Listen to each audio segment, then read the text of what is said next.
فريق نهضة بركان المغربي يذهب إلى الجزائر لإجراء مقابلة نصف نهائي كأس الاتحاد الإفريقي ضد فريق الاتحاد العاصمة الجزائري، ولكن السلطات الجزائرية ترفض تسليم نادي نهضة بركان أقمصته التي تحمل خريطة المملكة المغربية في ضرب صارخ لقوانين الاتحاد الإفريقي.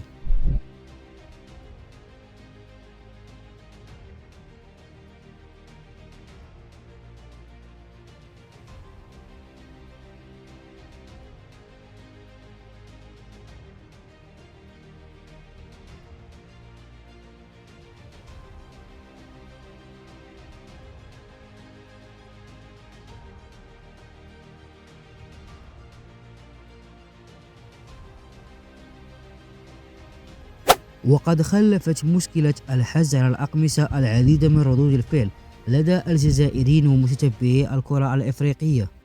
باش تحشموا على عرضكم، القجع ما بيش تحشم على عرضك، ماشي ما بيش تحشم، ما بيش تكبر. مقابلة تاع رياضة، أنا نظن نقول لك، أنا نسألك سؤال، كأس القارات ما يحطوش فيها الخريطة، يكون اسمها كأس القارات وما يحطوش فيها الخريطة، وزيد لك ثاني ايماجيني انت كل فريق كل نادي يدير الخريطة تاعو، ويجيك نادي تلعب معاه من لاشين، ما يكفيش تريكو باش دير الخريطة لاشين كبيرة. ايه ده المجتمع ده. يبدو أن هناك طبخة تطبخ في الكواليس، فهناك أخبار تتكلم عن موافقة الكاف على لعب فريق نهضة بركان بالخريطة. أبدا أنا جو بونس كو من يتغلب الناس يوليو لعقولهم، المسؤولين تاع هذا الفريق هذا يولي لعقلهم، ولا المسؤولين اللي كبار عليه يعاودوا يوليو لعقلهم ويعاودوا ينحيوا هذا الآخر. الموضوع الاول اللي غادي نهضروا عليه هو ديال الاحتجاج ديال نهضة بركان اللي من 11 ديال الصباح حتى لدركي ومازال عاد. المشكل فين وقع؟ اللعابه كملوا خرجوا صافي فاتوا الديوانه وفاتوا البوليس وكل شيء وخرجوا. المشكل وقع في الاقمصه، قال لك الاقمصه على من ما فين والو، والله العالي العظيم نكبروا الموضوع على ما كاين حتى شي حاجه. اقسم لكم بربي علاش؟ لانه نكبروا الموضوع ونخلقوا فتنه ونخلقوا تروينه على ما كاين والو.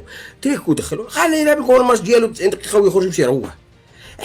اليوم في فريق مغربي قايمه عليه القيامه، ما خليتوش يخرج، والاخرين يقولوا مانيش عارف علاش، وخليك لابس الخريطه المغربيه وخصومه ومدخلين فيها لاكاف ايش هذا العبث؟ هذا العبث، ما آن لهذا العبث ان يتوقف.